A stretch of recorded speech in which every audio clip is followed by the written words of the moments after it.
বাড়ি থেকে ঝগড়া করে আমি এসে ট্রেনে উঠে পড়ি। মনটা আজ ভীষণ খারাপ। বাড়ি থেকে আজ অনেক বকা শুনেছি।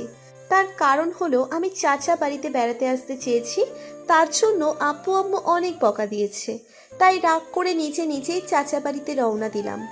এখানে আসার কারণ হলো আমি আমার চাচাতো ভাইকে ভীষণ ভীষণ পছন্দ করি, কিন্তু ও আমাকে একটুও পছন্দ করে না।